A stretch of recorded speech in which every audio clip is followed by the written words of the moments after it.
Você tem algum trauma por causa de algo que você viveu na sua infância? Quer partilhar conosco? Então, manda sua pergunta para a gente, que a doutora vai responder para você sobre esses traumas. Doutora doutora Daiane Rampaz, psiquiatra, está aqui conosco respondendo. Doutora, os transtornos da personalidade também vêm de traumas adquiridos na infância?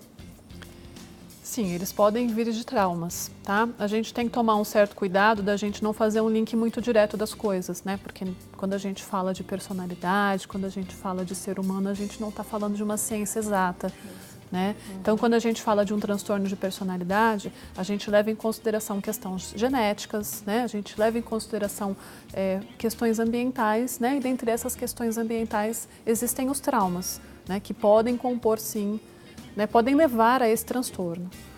E quando a gente fala desses transtornos da personalidade que são causados, os que são causados por traumas, estamos falando de quais transtornos? Quando a gente fala em transtornos de personalidade, a gente está falando, de um modo geral, de questões que dificultam a vida dessa pessoa, né, em sociedade. Então, é uma pessoa que tem dificuldade de se estabelecer em empregos, é uma pessoa que tem dificuldade de firmar relacionamentos duradouros, né? Então, a forma como ela reage, Mas a forma como ela... é necessariamente consequência de um trauma?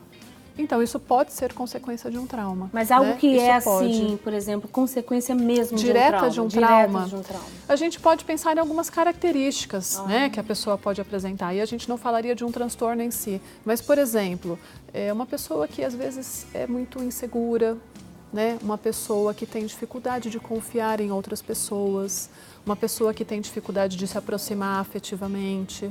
Toque, né? Até adultos. Tem muitos adultos que não consegue ser abraçado, se encolhe, né? Você vai beijar, você vai abraçar, a pessoa não está acostumada com aquilo. Mas isso pode ser um trauma ou foi talvez a falta mesmo do afeto? Sabe aquelas famílias de antigamente? Que não tinha muito, né, esse afeto. Muitas tinham, mas muitas não tinham, então cresceu sem isso, é isso? A gente tem que tomar esse cuidado, né, porque às vezes tem a ver com uma criação, né? Com a criação da pessoa, em né? que não se toca muito, em que não se abraça muito, em que se não demonstra muito afeto. Não necessariamente, né? Que é um trauma, não é só necessariamente um é um jeito trauma, de viver. Exatamente, mas algumas pessoas têm esse comportamento por medo de se aproximar de outras pessoas, aí é diferente. Ah, entendi. O Will trouxe aqui, tem um presente, uma pergunta aqui, Will? Então, peraí que eu vou achar aqui. Ó, tenho trauma com bonecas. Até hoje, tenho medo de ficar grávida e ser meninas e gostar de bonecas. Fico em pânico só de pensar. Eu não vou falar o nome da pessoa, não, porque às vezes ela não quer que fale, mas ela já colocou aqui, né, a Silvia. Silvia, querida, vamos responder sua pergunta agora, tá bom? Quando a pessoa tem um trauma, assim, muito específico, provavelmente relacionado a alguma vivência, né? É difícil a gente dizer, eu acho que ela é quem vai conseguir falar pra gente o que pode ter acontecido, né? Pode ser, ela pode não ter tido boneca, né? Ou ela pode ter tido uma experiência negativa com essa situação. Porque é interessante que ela fala assim, eu tenho medo de ficar grávida e de ser menina e a minha filha querer brincar de boneca. Tenho pânico só de pensar. Pois é. Olha que sério, né? Uma situação muito complexa. Como que isso repercute na vida dela, né? Então, quando a gente fala, eu tenho um trauma, né? Mas isso não traz grandes consequências, né? Mas olha que importante, né? É um trauma sério. É muito sério, né? Ela tem medo de engravidar, né? Ela tem medo de uma coisa que vai acontecer lá na frente, que pode acontecer, né? E se engravidar, vai passar a gravidez até descobrir o sexo com medo de ser menina, porque tem medo de que vai gostar de boneca, esse medo já vai passar para a criança. Aí, se for menina, vai piorar, então... Pode ser que quando, né, se acontecer essa situação, ela engravidar, tiver uma menina, pode ser que naquele momento ela consiga lidar com isso, né, e esse trauma vai embora, né? Mas pode ser que isso aconteça sem a ajuda de um profissional? É difícil a gente falar isso, né? O ideal é sempre que se procure uma ajuda, né, que se procure uma orientação, né, porque ela trouxe um recorte, né, do que acontece, né? A gente precisa entender o que mais que tem por trás disso. É interessante isso porque a gente está vendo como que é isso que você falou, né? O trauma é sério na vida da pessoa, né? E conversando com a nossa catequista que está aqui hoje, a Marcele, Marcele, você lida com crianças que comentam sobre esses traumas, né? Na sala de catequese, e aí você falou que os pais têm muita dificuldade de aceitar isso. Alguns casos, assim, as crianças, elas acabam pegando uma intimidade com a gente, porque a gente está ali uma vez por semana, Sim, fazendo coisas gostosas juntos, então, vamos dizer assim, a parte boa da vida deles, né? Então, até eles têm uma certa segurança em contar, às vezes, o que acontece em casa, ou com um amigo na escola, ou com um professor. E a gente tem, né, que saber como passar isso para a família, né? Às vezes é coisa do dia a dia, a gente tenta ali nas nossas orações mesmo, né, conversar com eles e passar por cima disso. Mas quando é um assunto mais sério, muitas vezes a gente leva para a família fala, não, é coisa de criança, né? Isso passa. E aí a gente fica meio assim, né? Imagina, ainda fala em psiquiatra, assusta mais ainda, né? O pessoal acha que psiquiatra é a última ferramenta que se pode usar, né? E a gente está vendo que não, né? É um caminho que eu acho que é um caminho super seguro e que a gente teria que ter um acesso mais fácil. a gente precisa acabar com o medo de psiquiatra, né? Você percebe isso, doutora, que existe esse medo ainda hoje dos pais em relação ao psiquiatra, até de adulto mesmo, de medo de ir ao psiquiatra. Não, mas está indo... Existe isso ainda? Porque na minha cabeça já acabou, não? Infelizmente não. Existe muito ainda, muito. Gente Meu que Deus. reluta muito para chegar. Ô, gente, pelo amor de Deus. Gente que chega, né, assim, nossa, eu cheguei até aqui, eu não sei se eu deveria ter vindo, né, eu não sei se meu caso é para tanto, né, e não é que é para tanto, né, não é porque é tão grave que precisa estar lá. Não é que você é louco, né? né? Não vai no psiquiatra só quem é louco, né, doutora? Sim, exatamente, né, quando a gente vai num gastro, você não precisa estar com câncer para ir no gastro, né, você pode só porque você está com uma dorzinha no estômago, né, psiquiatra é a mesma coisa. Né? A gente lida com todo tipo de caso, não precisa ser grave, não precisa ser loucura. E a gente falando aí de trauma na vida adulta, você que tem essa experiência de catequista, então na vida religiosa, nós católicos, somos católicos, então vamos dizer, nós cristãos católicos, nós cristãos de forma geral, trabalhamos muito essa questão da vida, né? Da linha da vida. Então ali, por quê? Porque nós temos um auxiliar, o Espírito Santo que Deus nos deixou, ele nos revela as coisas, né? E ele é quem cura, quem cria, quem realiza as coisas, tudo em todos. Então a gente trabalha muito essa questão da cura interior em relação aos traumas, mas cura interior não é milagre, não existe milagre de cura interior. O próprio Cristo nunca fez um milagre de cura interior, né? Se você tem um problema afetivo, não existe, pim, você está curado, não.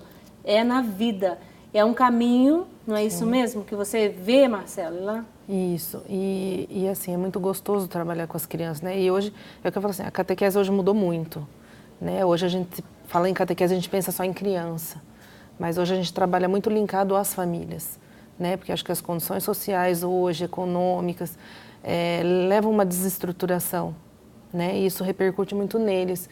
Então é gostoso quando você pega uma criança ali e ela acredita naquilo, olha, da onde você veio, o amor que o pai tem por você, essa família aqui que é quem cuida de você.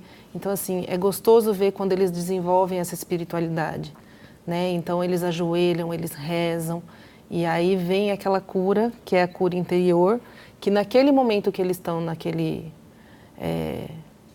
não sei se é trauma, mas numa situação ali embaraçosa, uma situação difícil para eles, eles se apegam nisso, né? Mas a gente tem que linkar muito as famílias a essas crianças também, porque hoje muitas famílias não têm, né? Esse hábito de rezar, esse hábito de frequentar ali a igreja, né? E de se abrir. Então, eu acho que é essa a maior dificuldade que a gente tem, em chegar nessas famílias, porque elas são muito fechadas. Até muitas vezes são famílias que têm traumas, né? Vem de uma linhagem de traumas. E a espiritualidade, ela ajuda muito a trabalhar os traumas na cura interior. A gente estava falando que cura interior não é milagre. Então, no processo de cura interior, muitas vezes se faz necessário a intervenção de um profissional, né, doutora? Para que se chegue a Se precisar tomar remédio, às vezes tem que tomar. Se você está depressivo, se você está dependendo do que você está fazendo, precisa procurar o profissional. Nós temos mais perguntas aqui e nós vamos colocar ali, doutora, pergunta para vocês responderem. Ó. É a Nora, de Sete Lagoas, Minas Gerais. Tenho 52 anos e tenho muito medo do escuro até hoje. Consigo dormir com as luzes apagadas? Não consigo dormir com as luzes apagadas? Ah, não. Consegue dormir com as luzes apagadas, mas somente quando tem mais alguém em casa. Olha isso, gente. Isso deveria ser tratado como trauma de infância? Como posso melhorar isso agora? Né? Ela tem ali 52 anos. Com certeza isso vem de lá de trás, né? Provavelmente vem de situações que ela deve ter vivenciado na infância, né? E claro que o ideal é que se tenha esse tratamento logo cedo, né? Quanto antes a gente faz tratamento é melhor, mas é sempre tempo da gente cuidar, né? Se ela não tratou até hoje, e se isso é um problema para ela hoje, ela pode sim procurar ajuda, ainda é tempo, ainda é momento, né? Tem como melhorar sim. Certo, então não tem idade para procurar ajuda de curar os traumas. De forma alguma. Até para conseguir viver, né? Porque você tem 52 anos, está nova ainda. Com certeza. Né? Então tem muita vida pela frente para você viver sem esses traumas. Tem mais perguntinha para nós. Vamos ver a próxima pergunta? Olha lá, Maria Otília, de Currais Novos, Rio Grande do Norte. Quando tinha 9 anos, eu e meus pais fomos assaltados e foi bastante traumático. Hoje não consigo nem assistir filme de ação, pois tenho ataques de pânico em cenas com armas. Isso me priva de passar mais tempo com meus filhos. Como posso trabalhar esse medo? Muda o filme. Tô brincando. É um jeito. De passar mais tempo com os filhos, só isso que eu tô falando. O trauma a doutora vai responder. Mas ela está descrevendo uma situação de um estresse pós-traumático, né? Ela vivenciou um trauma e ela revive essa cena, ela revive esse trauma, né? Então isso é muito comum. A pessoa que passa por essa situação, muitas vezes ela tem flashbacks do que aconteceu, ela tem pesadelos com o que ela viveu. E ela evita situações que façam com que essas lembranças venham à tona, porque a lembrança não vem só a lembrança, né? Imagino que seja essa situação, né? Mas vem a lembrança junto com todo aqueles sintomas, com todo aquele sentimento, aquele pavor que ela teve no momento. Inconsciente não sabe se é passado, presente e futuro. Aí é terrível, né? Então ela evita para já não sentir isso de novo, né? Mais uma vez, tem jeito de tratar, tem solução, sim, precisa procurar um profissional, precisa procurar um psiquiatra. Nós temos uma pergunta aqui, uma participação no nosso Instagram, da Marlene. Eu tenho uma filha que foi sequestrada há 3 anos e até hoje faz terapia. Está melhorando a cada dia, mas eu, como mãe, fico preocupada. Ela é casada e tem 4 filhos e não pode demonstrar para os filhos, pois o mais velho tem 7 anos. Fazendo hoje 7 anos? Parabéns! Parabéns e beijo, Marlene. Obrigada pela participação. Ela é lá de Brasília. Como lidar com essa situação, né? A mãe tem medo, fica preocupada, porque a filha está em tratamento, mas é uma coisa demorada, doutora?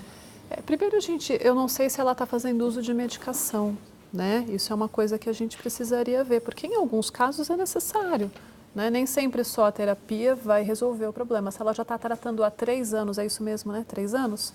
E nesses 3 anos não teve ainda uma melhora, talvez tenha que se pensar, né, se não é o caso de complementar esse tratamento com alguma medicação. Porque ela está falando que ela está melhorando a cada dia. Sim. Mas ela, como mãe, fica preocupada. Porque quando acontece uma situação dessa que a filha de 3 anos foi sequestrada, a mãe também sofreu trauma. A família ali passou por um trauma. Ela foi sequestrada há 3 anos, na verdade. Né? Há 3 anos. Ela foi sequestrada há 3 anos. E a filha está fazendo o tratamento. Exatamente. Né? Então, mas é uma coisa que todo mundo fica traumatizado numa situação Sim, dessa. claro. Né? A gente precisa ver qual que é a intensidade disso. Né? É que eu digo, 3 anos em tratamento e ainda tem sintomas, ainda não está bem, precisa se avaliar. Né? Se está caminhando bem esse tratamento, né? Se é só a terapia mesmo, será que a medicação se faz necessária nessa situação? Entendi. Né? Então tem que ver o quanto que é se melhorando. Porque dependendo do tamanho do trauma, você até tem um tempo, né? Por exemplo, se é um trauma mais específico, mais tranquilo, isso que eu quero dizer, precisa haver melhoras mais eficazes, é isso, doutor? A gente sabe que quanto antes a intervenção é feita, quanto antes a gente obtém uma resposta, melhor é o prognóstico mais a longo prazo, né? Então a ideia é que, independente da intensidade do trauma, né, que isso seja cuidado o quanto antes, né, e que o quanto antes a gente use todas as ferramentas que são possíveis e que, né, são necessárias no caso. Certo. Quando chega uma pessoa para ser tratada no consultório, qual que é o primeiro passo assim, que se faz para que essa pessoa consiga sair desse emaranhado de sentimentos, de atitudes contra ela mesma, muitas vezes, que não consegue ir para frente? É muito comum essa combinação que eu citei, né, de a gente usar a medicação e usar a terapia, né, porque a gente consegue diminuir aqueles sintomas, aquela reação intensa que a pessoa tem, né, aquela sensação de pavor que vem a todo momento, né, e em paralelo a isso, esse trabalho terapêutico consegue fazer com que essa pessoa consiga ter um olhar diferente para o que aconteceu, né, consiga colocar um significado diferente na vivência que ela teve.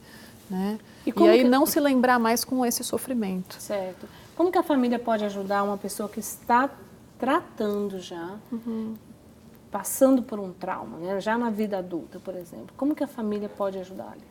Eu acho que a pessoa tem que sentir que tem apoio, tem que sentir que tem alguém do lado em quem ela possa confiar. Né? Ela tem que encontrar espaço para falar quando ela sentir necessidade. Isso não significa a gente tentar arrancar dela alguma coisa. Né? Então, que a pessoa sinta que, olha, quando você quiser falar sobre o assunto, eu estou aqui. E que se ela precisar falar 3, 5, 10 vezes, é importante que fale. Porque quando a gente está falando, a gente está elaborando a situação que a gente viveu. Né? Mas se ela não estiver pronta para falar, a gente também respeitar. Então, esse é um papel importante da família. Certo.